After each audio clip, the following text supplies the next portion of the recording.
So there's a bit of drama happening in my life right now, and I'm not using a filter. This is my regular face. I don't know that the lighting's very good, but I don't know how to fix that. But anyway, so for the very short version of this, a little bit of drama in my life, maybe if you're gonna buy books, maybe don't shop at Eborn Books. That's the gist of this video. So if you're not interested, keep scrolling.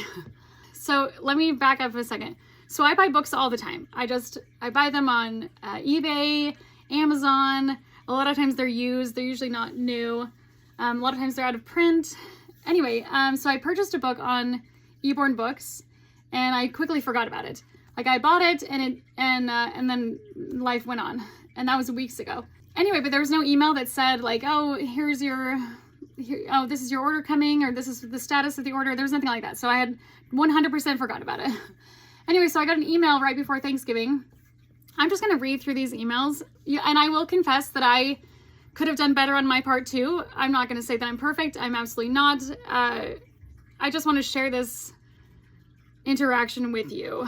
So anyway, so the first email, it looked really interesting. It didn't look super professional, and that's where a lot of this is coming from, is because I think I'm being scammed, because that happens before. Like, I have been scammed before. People have told me that they're law enforcement. People have tried to be me. Like, it's weird. People do weird things on the internet. Anyway, so I get this email, and again, I'm just going to read these to you. Concerning your Eborn book order, it was returned to us by the post office. And then, so it says, your package was returned to us. The post office documented that they tried on October 16th and on October 21st and again on October 31st, but the package was unclaimed. It cost us $6.45 twice, so since we paid so much for shipping twice, we really don't see a reason to refund anything. And so I'm really confused, because I was like, first of all, I don't feel like that's really very professional to just give the person no option to get what they ordered. Anyway, like, hey, can you pay more? Like, I don't know, there's just zero option. Anyway, but I don't even know what he's talking about. I think I'm being scammed.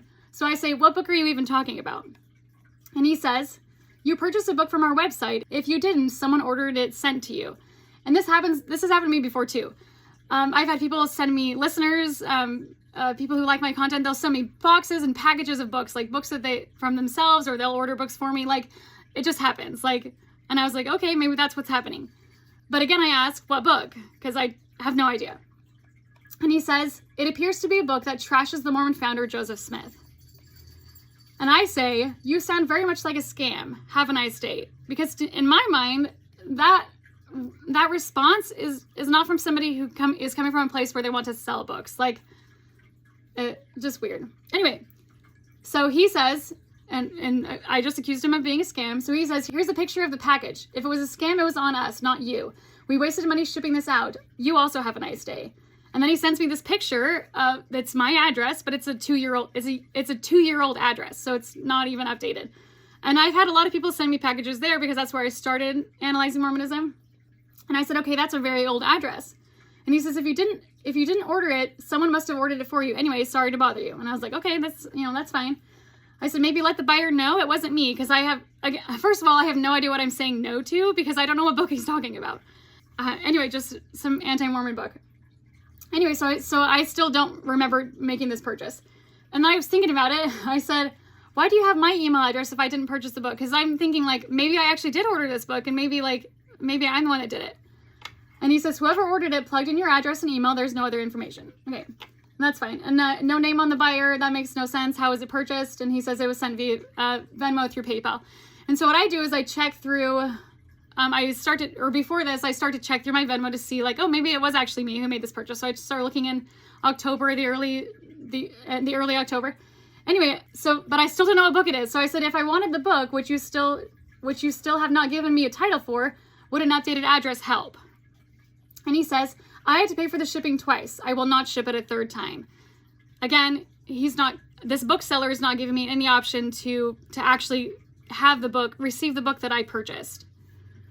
So I said, if you told me the title, I'd be more inclined to pay for shipping. Again, that was the very first question I asked him, and I'm still trying to get the title from him.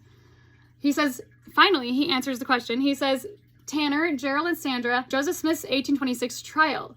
And then he says, it is a goofy item because the fact is there is no trial. There was a hearing and Joseph Smith was acquitted.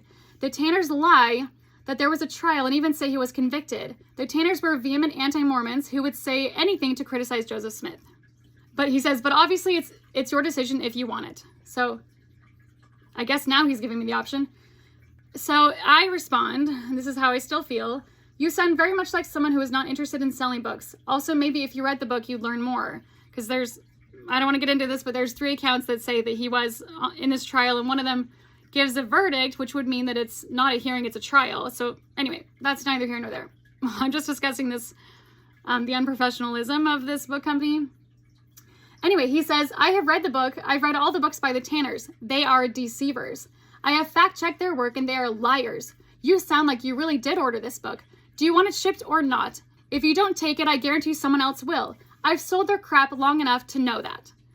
So this bookseller is criticizing a book that he's carrying and authors of a book that he's carrying. So like,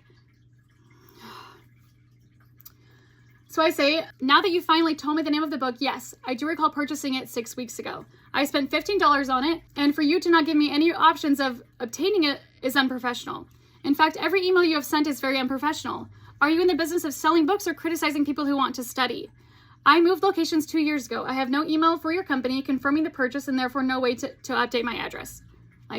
And then he says, I never said I wouldn't ship it if I'm compensated. You lied that you didn't order it. You foolishly put in an old address. If you want it, PayPal me the shipping and I'll send it out again.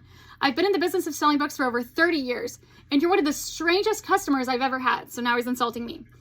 I paid twice for your shipping, for your book to get back and forth to an old address. Then you claim you didn't order it. You have a lot of nerve scolding me. If you want the book, send the shipping of $6.47 to my PayPal account. And then he gives me his account. Even then, I would have paid 2 times the shipping. That's what you can do to get the package. Otherwise, go away and stop bothering me. I have hundreds of orders to ship to normal people. Again, he's insulting me. And I have already wasted a lot of time for you for very little money. Make a decision, then stop emailing me after that. So I'm like trying to think, what the heck do I do? How do I handle this? Because like he sounds like a very active member of the church. I don't know, and I just have no idea what to do. So this is the email that I sent him. I said, first of all, your first email was simply telling me that I wasn't going to get a refund because you sent it to the wrong place twice, which I admit that that's my fault. So wait, I'm going to interrupt myself for a second. I'm going to interrupt you. It is not your fault. There was no way you put your address in there because you don't even know that address. Okay, so that was already in the system, and it is not your fault because you didn't put it in there. Okay, so when I was explaining this to my girlfriend, she reminded me that this computer is a newer computer, so there's no way that 2-year-old address would have been in there. So Eborn didn't give me an option to update my address. It just automatically did it and automatically sent it. So it's not my fault. It's the company's fault. Anyway, back to the story. You could have emailed me 6 weeks ago or when it was first undelivered. Again, I never got an email confirmation and simply forgot about it. The very first email I sent you was asking what the book title was. How am I to know what book I ordered if you won't tell me? I never lied to you. It just took you 8 emails to answer me. Because no email was ever sent, I had to check through my Venmo history to see that I had indeed purchased something of the amount of $14.89 on October 10th, 6 weeks ago.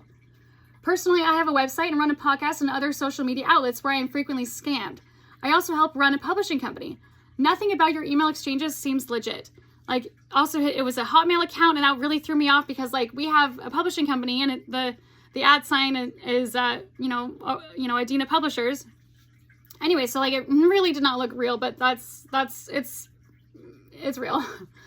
When I asked you about the book, you responded not by giving me the title of the book, but by saying, it appears to be a book that trashes the Mormon founder Joseph Smith. Again, your unprofessionalism felt like a scam. And then finally, on your 8th email, you finally gave me the title. But not just that, you criticized it and called the Tanners liars and vehement anti-Mormons. Maybe for someone as religious as you seem to be, you shouldn't be selling anti-Mormon books. Maybe for someone who has been in the business of selling books for 30 years, you'd know the best way to respond to a customer. Maybe instead of telling me that I wasn't going to get refunded in the first place, you could have asked for an updated address and let me know that it was going to cost extra.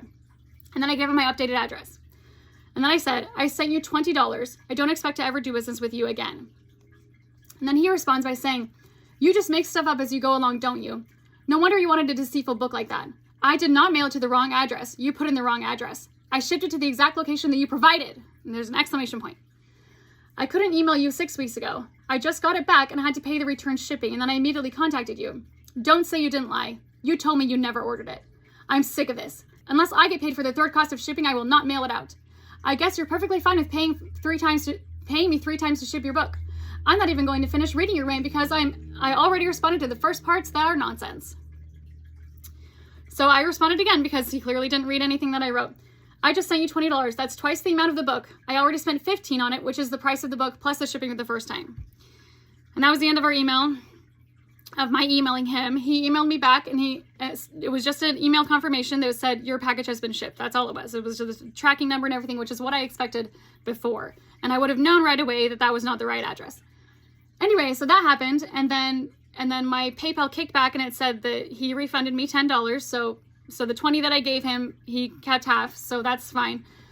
And then I wasn't gonna make this video, and I'm sorry it's super long, but I got the book today, and it's this little pamphlet. It's not in print anymore. This is Gerald and Sandra Tanner from 1971, and I started flipping through it, and just their book, and then at the end here he made a note. Let's see if I can read it. Sorry, I'm not a very good reader out louder.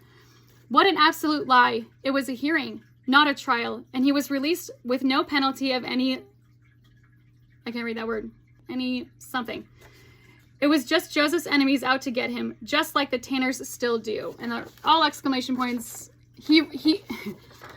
This bookseller, Eborn Books, has been very unprofessional in every email that they've sent me. And then when he sends me the book, he has written in it, like yes, it's pencil, and I'm really grateful that it's pencil so that I can erase it if I want, but anyway, if you're gonna buy books, please don't buy them at Eborn Books. So anyway, sorry, rant over. Sorry that was really long.